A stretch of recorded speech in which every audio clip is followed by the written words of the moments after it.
up on that first part, making lots of money, making $1 million or financial success, because it's not going to fix it, and it won't make you feel good. It will buy you nice things and so on, but it's not going to really satisfy you as a person. You hear a lot of people talk about burnout, but it doesn't tend to be like bang, one thing happens and you burn out, you snap. It's slow and gradual, and it builds up over time, and that was my experience as well. And so by doing the one breath technique, you're counterbalancing that, because you're providing a circuit breaker multiple times through the day. Welcome to Unstoppable Podcast with Harry Sardinas, inspiring conversations with influential millionaires, investors, thought leaders, entrepreneurs who are making a massive difference with their innovative products and services, and sharing the challenges and the wisdom of how they sold their first million. How would you like to make your first million? Today we have Ed Howard broadcasting from Singapore, but he's a fellow UK fellow friends that is living in Singapore. So today broadcasting from Singapore, we have the founder of Gooro Business Performance, and he's going to share with us the question that all of you have been waiting for. What are the 5 steps that you recommend entrepreneurs in order to make the first million? Thanks, Harry. Thanks for the intro. Thanks for having me on. So my consultancy, which is for kind of leadership and corporate training, centers around a mix of my experience in the banking industry and 30 years of practicing Zen, which I first encountered when I was in Japan. And one of the things that Zen kind of trains you to do or makes you aware of is notice what is going on in your mind. So the first step really is that when you have a problem or a question, is to diagnose that as a state problem and not a knowledge problem. And so for most entrepreneurs or investors, nobody tends to fail because they lack a strategy. They know how to follow up on a warm lead. They know how to charm an investor or make sure that a term sheet's perfect. And they know what the priorities are, although, often there are a lot of priorities. But what happens is execution can break down under pressure, not because your knowledge is missing, but because the nervous system state in the moment makes that knowledge or that flow inaccessible.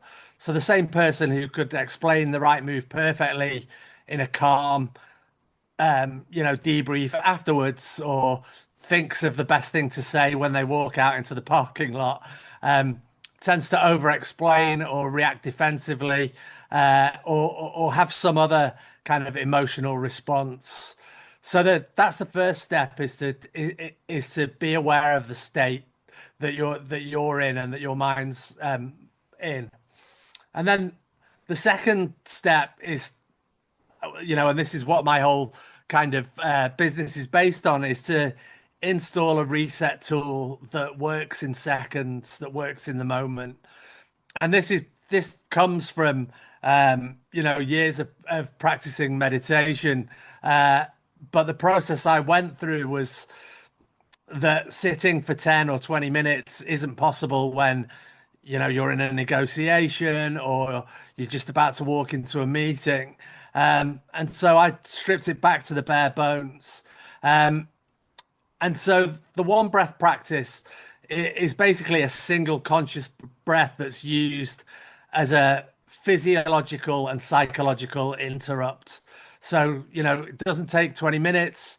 You don't have to leave the room, but you can use it anytime you want. And, to give your listeners a very kind of quick understanding of it, it's a 6-second or between 4 and 6 seconds, depending on how big a set of lungs you have, but a 4 to 6 second inhale, and not to your kind of chest, but all the way down into the bottom of the belly. So 2 fingers below the belly button.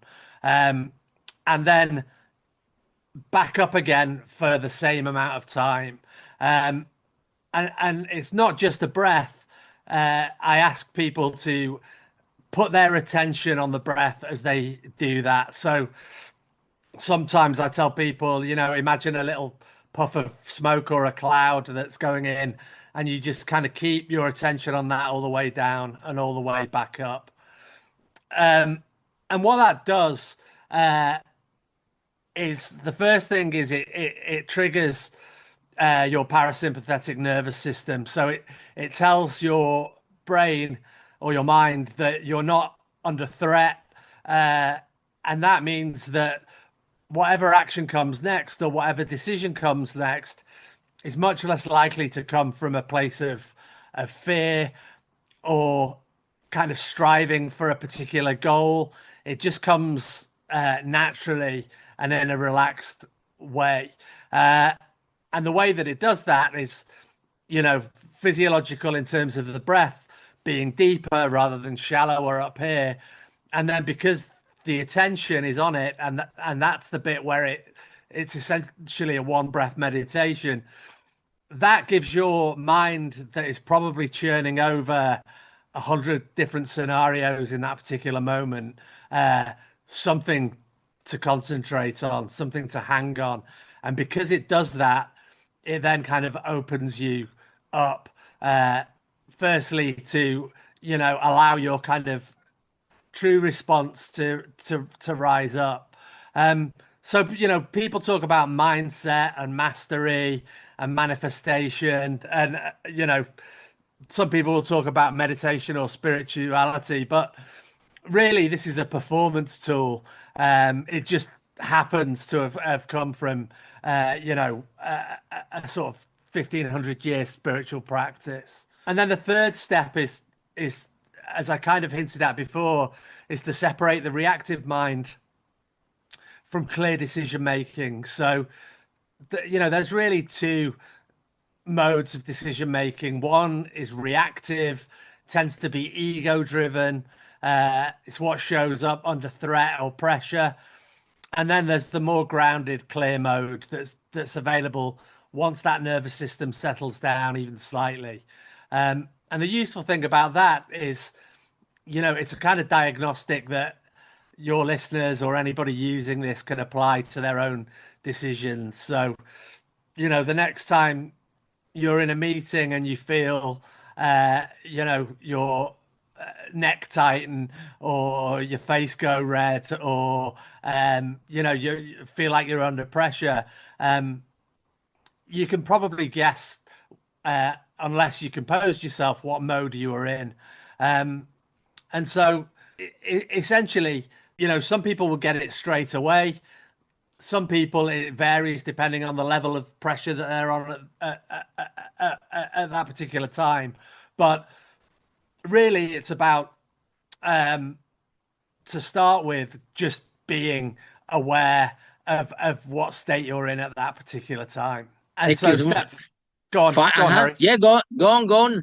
I would just want to just share a little bit brief. Like, it's really powerful what you're sharing, and I'm aware that 80% of the success is on your mind, and this I'm aware of these exercises, and they are amazing. Continue with the next step. Yeah, sure. So step 4, and again, I kind of hinted at this before, is to build that into a repeatable operating rhythm. And you can do that out of stressful situations or out of, a negotiation or a meeting with a difficult boss or worker or whatever, or client. And so really it's just, James, I've forgotten his name, James Nestor's the other guy. It's the Atomic Habits guy, of practicing this one breath whenever you remember to during the day. And, I talk about doing it every time you press the button in an elevator, or every time you're just about to send an email, which is a good one because quite often, we bang things off in that kind of stress state, and it doesn't always read as we might have hoped it to. And I think, that will stack up like that does stack up like compound interest. The science is there to show that, by doing this just one breath at a time, a few times a day, it'll slowly build. And that means that you have more resilience in the moment, and you're much more likely to not be in that kind of stress state when it really matters. So that that there is some discipline involved in that, but I like to say that it's less than a regular meditation practice, because you're breathing anyway, right? We do it 22,000 times a day. It's just that most of the time we're not aware of it, and when we don't have that attention part of the kind of equation. So people, people will know when they feel stressed during the day. They'll know when they feel under pressure, and just doing this one breath or two breaths or three breaths, it will build that kind of resilience, and also that clarity over time. So that's it requires some consistency. Sometimes it can be a magic pill in the moment, and nobody needs to know that you're doing it. Nobody needs to know that you're performing this technique. But what you'll find is, your stress levels will drop. You'll become clearer. Your emotional regulation becomes better. And so that's really valuable, for any entrepreneur in any situation. And I then think, yeah, go ahead. go ahead, Barry. Yeah, with the other day, I was watching a documentary about longevity, and it was saying that the keys for longevity are nutrition, right? Hmm. Sleep well, Yeah, right?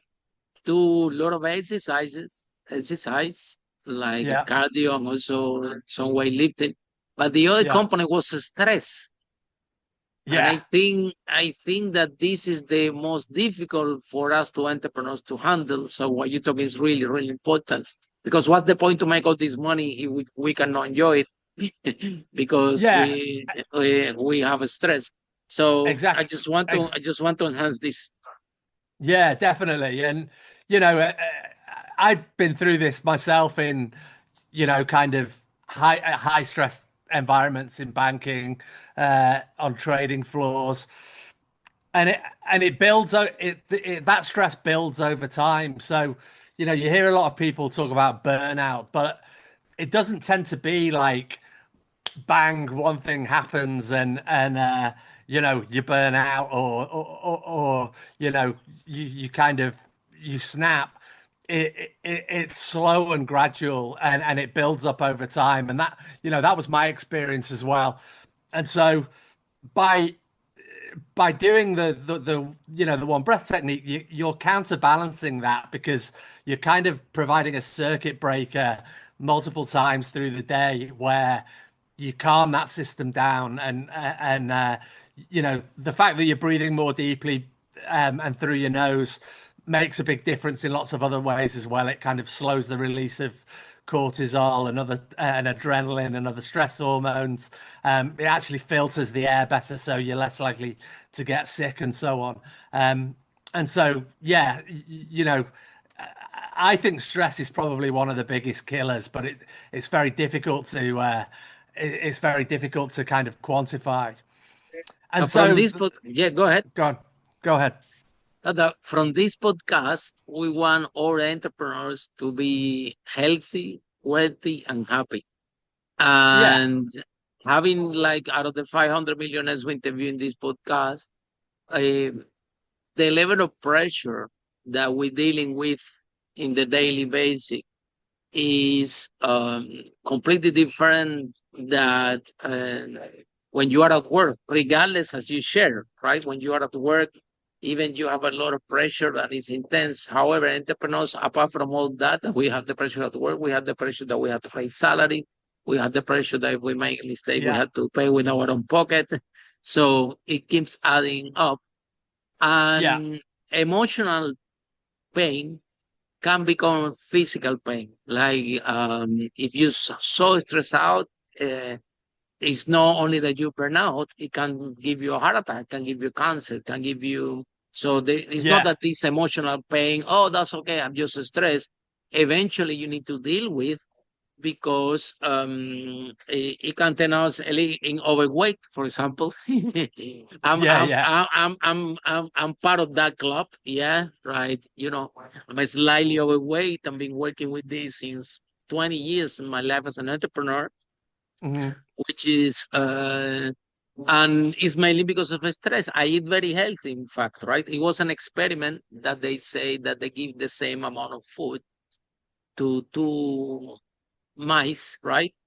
Yeah. And one is was okay, and the other one they were giving the food and pitching him with a needle, Yeah. and that one got overweight Yeah. because and it was the same amount of food at the same time. So what it means is even you're stressed out, even if you're eating healthy, if you have good habit of eating, it can it can show up in a you become overweight, and as we know, this is not the optimal way that our body can function. We do need to be in shape because we're running a business and it requires a lot of energy. Yeah. So, um, so tell us a little bit more, Ed, because this is what you Yeah. specialize, So, right? Is it really, really emotional pain can end up in physical pain, and what can be the consequences is entrepreneurs don't take this topic that we're speaking seriously? yeah, I think so, and I think one of the sort of amazing things about any kind of meditation, so not just seated, but um, if you practice a martial art or you practice yoga, um, even if you can focus on your breath and its attention, kind of any kind of exercise can essentially become meditative, but it's not, it becomes not just a physical exercise then. It becomes an exercise in sort of relaxing you, on being focused. And I can talk from my own experience as somebody who gained a lot of weight when I was working in banking, uh, too, is I think Do you think it was because entrepreneur. of stress? Yeah, 100%, 100%. Well, and eating too much, Well, if but you if you if you stress if you have a stress, you eat a lot. It's yeah, like yeah, some people take the definitely. food, some people smoke, right? Yeah, some people smoke. So some people don't eat at all, and it goes the other way, right? I was kind of always a little bit envious of those guys, but I'm kind of half joking. But what all those things do, and what this technique does, is it puts you in your body. It kind of centers you. That space I mentioned, below the navel, that physically that's your center of gravity. Anyway, it does have other meanings in kind of in Eastern traditions, but you're really putting yourself in your body. And what I think a lot of very focused, driven people do, whether it's in, a high stress industry like consulting or banking, and especially entrepreneurs, is they've always got their eye on the goal. That they've always, they're extremely focused on where they want to go, and what they want to do, and that's why they get so much done and achieve so much. But what that means is quite often you're not centered. You're always running ahead of yourself. You're always thinking about the next conversation or the next product or the next client meeting, or what have you. And so you never balance that out with just bringing it back into your body, bringing yourself back. And so again, one of the good things about this is it will counteract that and balance it. And so I don't tell people, no, you have to stop pushing yourself, or no, pressure is bad, or even that stress is bad, because putting yourself into a stress state is often how you achieve things, and how you kind of exceed expectations, whether they're yours or your clients or your market. So that's fine in itself. But the key is balancing it out, and spending some time, in this kind of relaxed, non-stress state. And that way, you're going to be much more balanced as drive forward as an entrepreneur, or in business. So Um, tell, yeah, okay, go ahead. Go ahead. I was going to move on to step 5, but go ahead, Harry, Go, if yeah, you've yes, got a share it, question. share it. Share Go, it. share the step five. Okay. So step 5 is scaling it through your team, the people around you, and your culture. And this essentially widens the lens from your individual performance to your organization, which, um, a regulated leader or a regulated founder will change the room around them. And if when you're in a room with somebody like that, you can feel it. And they call it presence in kind of leadership, in leadership jargon. But what that really means is that your team trusts you. They're more likely to stay with you because they believe in what you're doing, and they feel like you're solid. Um, and they're more likely to trust in your decision quality as well, because I've worked for people that are just constantly firing decisions from a place of panic and fear, and pretty soon everybody around them is going, this guy or this woman doesn't know what they're doing. And that's a real problem in an entrepreneurial business, or in a big organization. So by sharing it bridges into the growth. It bridges into how you are with your teams and how you are with your people, and the quality of hires that you'll make when you're in this calmer state rather than under pressure, is going to mean that you build a much better team, in the sort of short and medium term. So all of those things together are my top 5 steps. So transition between corporate and an entrepreneur, and to have your own business. Tell us about the Yeah, good, the bad, and the ugly, because well, it's true that in a corporate job you can end up burnt out, but at least especially if you were in banking, the people that treat you very well, they pay you good money. If you're lucky, you can have weekends off, and whether when yeah, you are an entrepreneur, are you cannot tell anyone that is not my this is not my job. Everything is your job. So tell yeah, us the good, the bad, and the ugly of the transition from corporate to entrepreneur, because our listeners, we have a lot of people that they are on the edge, right? But yeah. as we know, entrepreneurship is not for everyone. So tell us, in your experience, what is the good, the bad, and the ugly of this transition? I think the first thing is, you have to realize that you have the agency. You're the I just went to watch the Odyssey yesterday, so still fresh in my mind. But you are the hero or villain of your own story. So it everything really is up to you. Now, if you're the kind of person that is going to be comfortable with that, then entrepreneurship is really rewarding. It won't be without stress, but and it won't be without difficulties and challenges. But you can just keep coming back to this kind of solid belief in what you're doing and who you are, and what kind of business that you want to build. And that's before you kind of mention making a million or financial success, because if you kind of screw up on that first part, making lots of money, is not gonna fix it, and it won't make you feel good.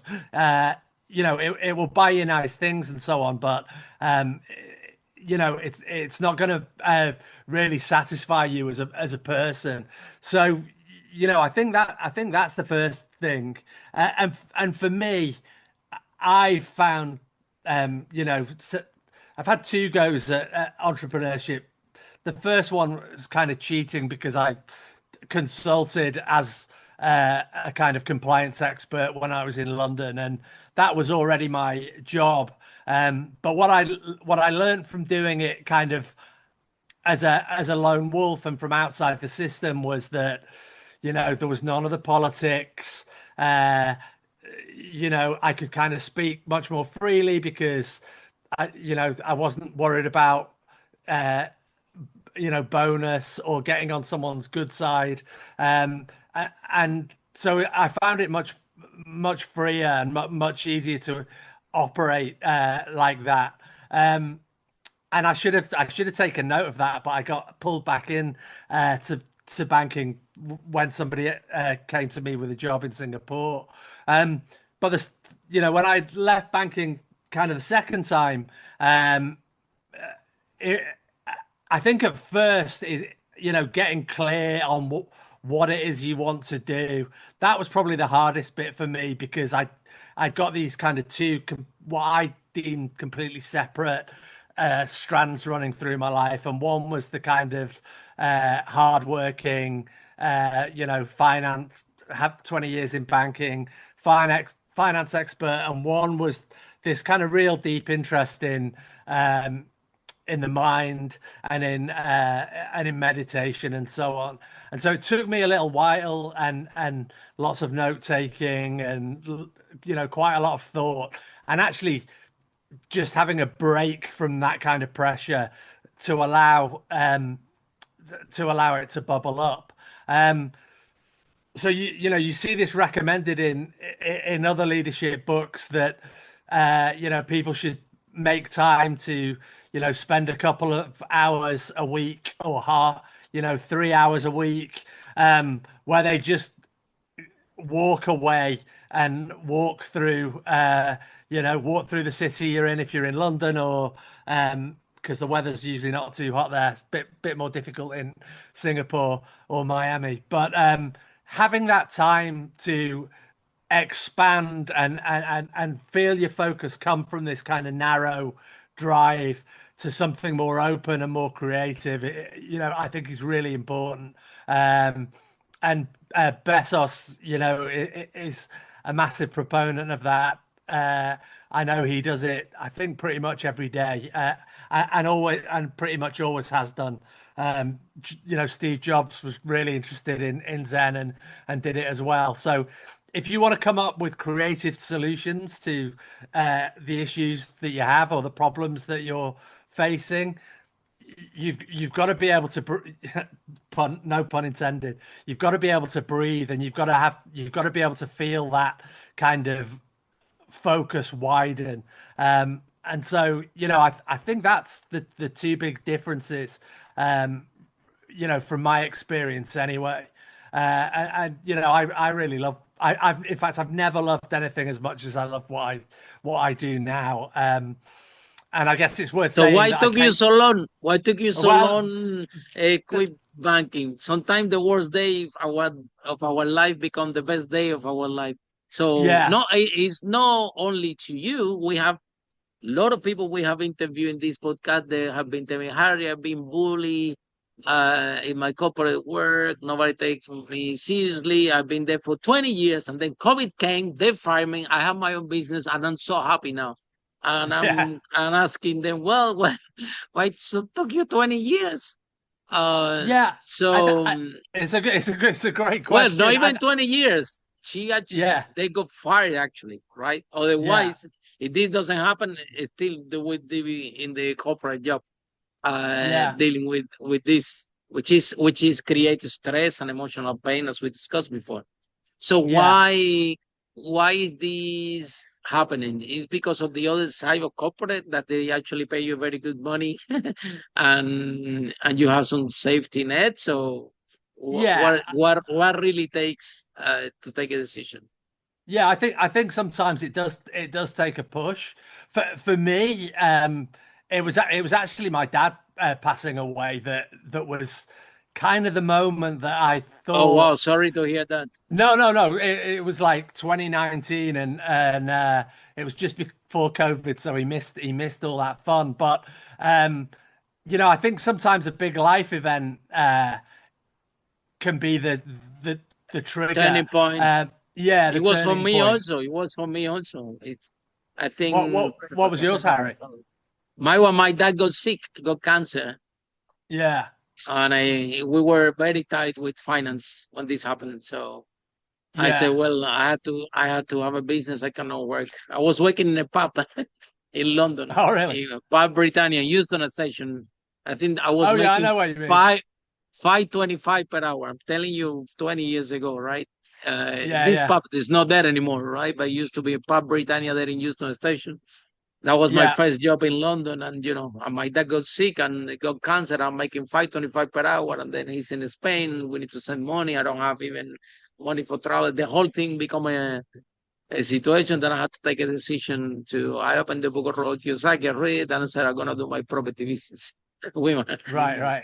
we managed to sell over 5 million, but it was out of that push that sometimes happening in life. So Yeah, that's why I always had this question, because I I kind of was so lucky that that happened to me early. Like 20 years ago, I have the situation. I had to do something different, right? Now I speak with yeah, friends now that they have kids, and they tell me, yeah, Henry, you know what? I want to spend time with my kids. I want to take them to school. So the 9 to 5 situation doesn't work for me anymore. So I'm exploring things, right? So yeah, sometimes life change the situations, and you have different incidents that happen to your life. You can become a parent, and kind of yeah, the priority change, and you can start to discover, or to start the journey of yeah, discovering what do you really want, what can where for you. I've been 20 years yeah, as an entrepreneur, and I won't tell you that haven't been easy, because it hasn't been easy. It's kind of a roller coaster journey, right? Goes up and down. Woo! I used to have yeah, a yeah, I used to have a beautiful girlfriend from Ireland, when I was in London, and and I opened one restaurant. I lost 200,000 pounds, and friends, girlfriend, everything. So, goes together out with the failure. So when we fail, it's big, right? So yeah, has been an interesting journey. Being an entrepreneur, I won't have it the other way. I love it, what I do. yeah, Um, but stable, what we mean stable is yeah, it's not our main thing, right? So it goes yeah, up and down, and at least you never get bored, right? yeah, But but also the stress is there. So the stress doesn't yeah, go away, because you either running a company or you thinking to build one. Either way, we have to deal with the stress. So this is a question I want to ask you. What are your message for uh, people in leadership positions right now listening this podcast, that they are stressed out? uh, And definitely you y- cannot be leading any team or anyone. That even in my own company, when I see people in leadership roles stressing out and talking with the team, I say, look, take a yeah, break. I know you're stressed out, but we cannot communicate with the team like this, because it doesn't really work, right? yeah, Better don't say anything, and work with that, work with this. So we have also to make sure that that people in leadership teams learn how to deal with the stress, because it can have a major impact, right? If you're stressed out, now you're giving yeah, instruction to the team stressed out, and your communication is not as effective as it should be, yeah, and then it can have amplify you, right? now you're stressed, now you stress yourself and all your team. Right? Yeah. So end up in a very toxic environment, which is really, really bad for companies and for business. Yeah. So Yeah. tell So, us, what's your message? What's your so, message to people in leadership position that are stressed out? so my advice is that, don't try and build Rome in a day in terms of not being stressed. Just take it literally one breath at a time. Try this method and then slowly build it and test it and see if it works for you. The science, suggests that it will definitely have an impact on your physiological stress, if you perform it regularly, and it will also help you, with your psychological stress, because it trains you to be in the moment and to accept whatever comes your way in the moment. Stress is really where we kind of protect ourselves, or we have an aversion to a situation or a feeling or a person that we don't want to deal with, and that's that's what causes the buildup of stress over time.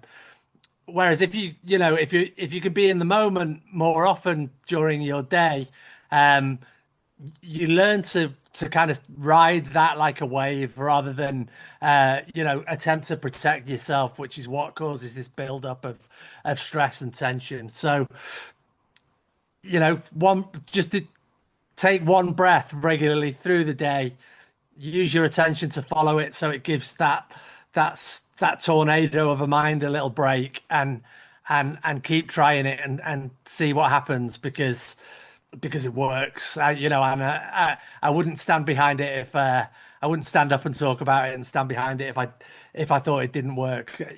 I know what a huge difference it can make. So if someone is in love with this conversation, how Yep. people can find you, how this process work? Sure. So you can go to onebreathleadership.com, which is kind of an ecosystem around the whole idea. The book is on Amazon, Kindle, Audible, in ebook and softback and paperback and hardback. I also will come in and do trainings, seminars, at your company if it's something you like. And I take on a very small amount of coaching clients as well. But onebreathleadership.com, there's a contact form there. Just drop me a line and be happy to have a chat. Edda, fantastic. Thank you so much. And I really love what you do. And I know I'm aware how important it is, right? The way that you stay calm and you go so, like I said, 80% of the success is already in your mind, right? If you calm, if you are working from a space that you are in a creative mode. If you are in the stress mode, you cannot be in a creative mode. It's different. You're either in a stress mode or in a creative mode. And in order to move forward, you only can move forward in the creative mode. So whatever it takes to get you to that state is very important, especially for you guys, entrepreneurs that are listening to us. So thank you so much, Ed.